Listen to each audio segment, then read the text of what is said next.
Andito po tayo ngayon sa Barangay Salugon, San Jose Camarail Resort para kunin po yung kamuting kahoy na ibibigay natin kay Kuya Elvin.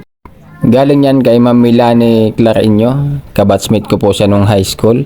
Yan, shout out na rin kay Manoy Kusing, dati ko siyang kabarangay. Yan, nagkita kami dito sa Lugon at syempre salamat din kay Kuya sa paghatid ng kamuting kahoy.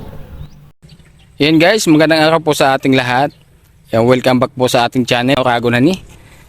Yan, ngayong araw po ay may dadala po ditong kamuting kahoy na para kina Kuya Elvin. Galing kay Ma'am Milani Clareño, kabatchmate ko po siya nung high school. Ayan, pinapabigay niya po yung kamuting kahoy para may pagkakitaan si Kuya Elvin. So ngayon dahan-dahan tayong pupunta doon kina Kuya Elvin dahil medyo masakit pa talaga yung paa ko. Ipapakuha ko na lang kay Kuya Elvin yung kamuting kahoy na yan. Yan, kumustahin natin kasi balita natin may bagong hanap buhay daw si Kuya Elvin. Kasi nakita ni Miss Orago na na nagtitinda ng mga wallet, mga sinturon yata sa tabi ng kalsada. Yan, nilagyan niya lang ng parang parang mga sabitan yung sidecar para doon niya ilagay yung mga paninda niya. And guys, wala pala si Kuya Elvin dyan, oh. 4 na araw na, Kuya? 4 na araw na? Mga liman. Hindi mo sa ng simana. Isang linggo na. Oo. Paano yung mga manok ni Elvin dito? Paano yung mga manok? Wala na yung mga manok niya? Ito yung daanan dito? Ayan. Ito na pala yung bagong daanan nila. Tingnan nyo guys yung pispa namin dito. Sobrang init oh.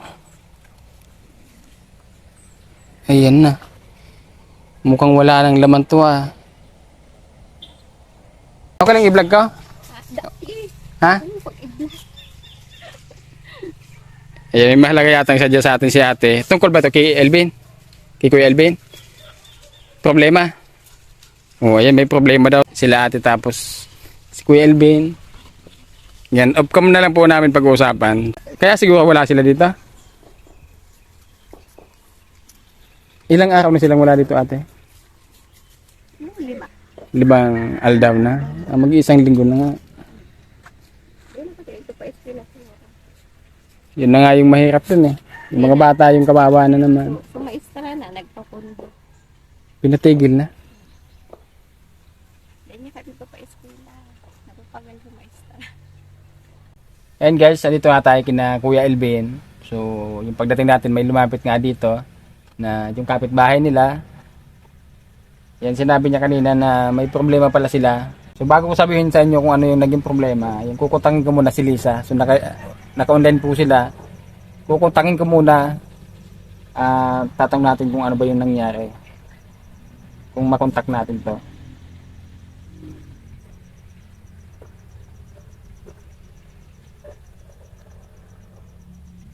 Ayun, walang signal.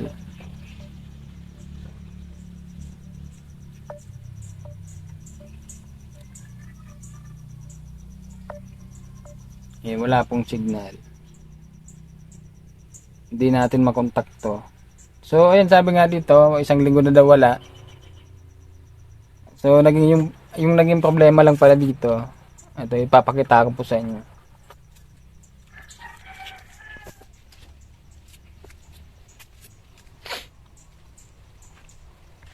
Ayan, yung naging problema dito guys. Nung isang linggo, pumunta nga si Kuya Elvin sa amin. Sinasabi niya na binakuran daw ng may-ari ng lupa na to yung gate na dinadaanan nila dito. So ngayon kanina nag-usap-usap kami, hindi ko na pinakita kasi ayaw naman nila na ipakita pa sa publiko kung ano yung mga sasabihin nila.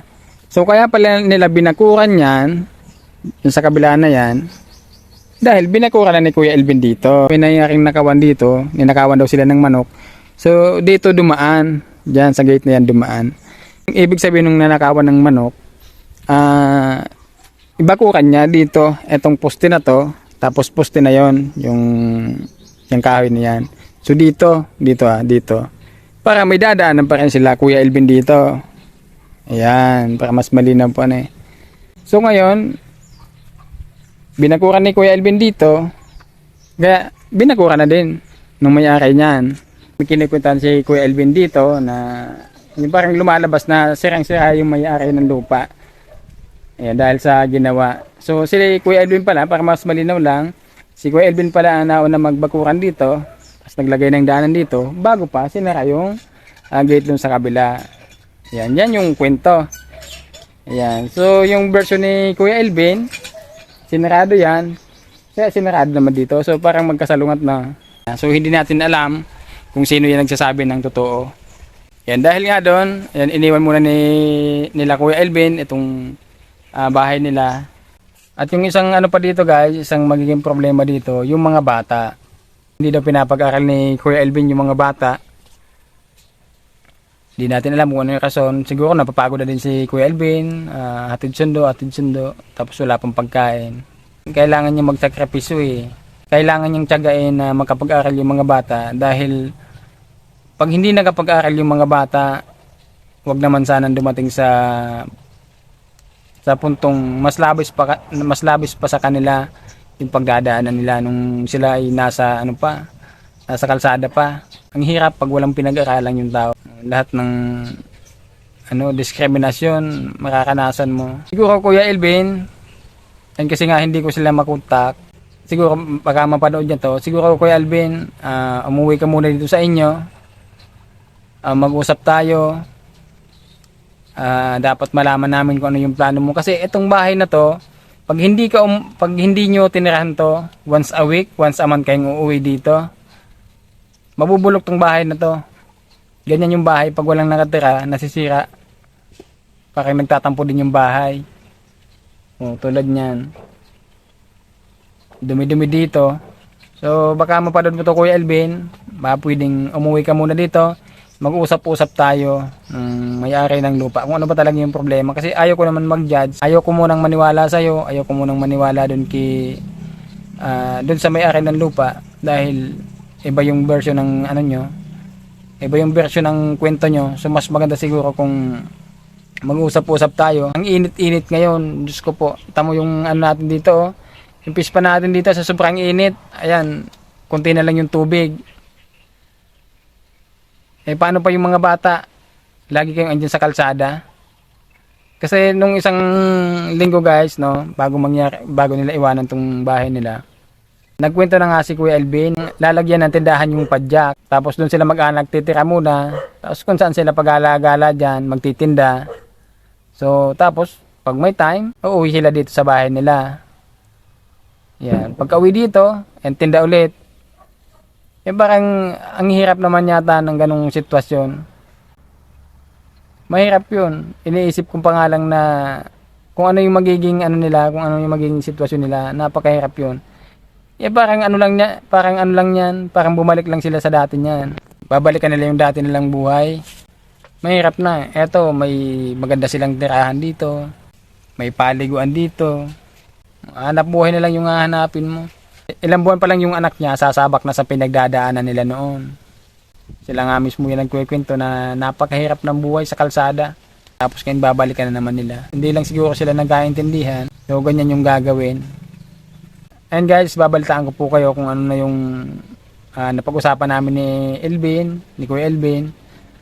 Kung ano yung plano nila dito sa bahay na to. At siyempre para makahingi na rin kami ng advice sa inyo kung ano po yung pinakamagandang gawin. Kasi para sa akin, gusto kong mag-stay sila dito. Yan, sa ngayon guys, ito yung itsura ng bahay nila. Medyo madumi nga dahil isang linggo na silang wala dito. Yan, sarado yung pintuan, magkabilaan po yan.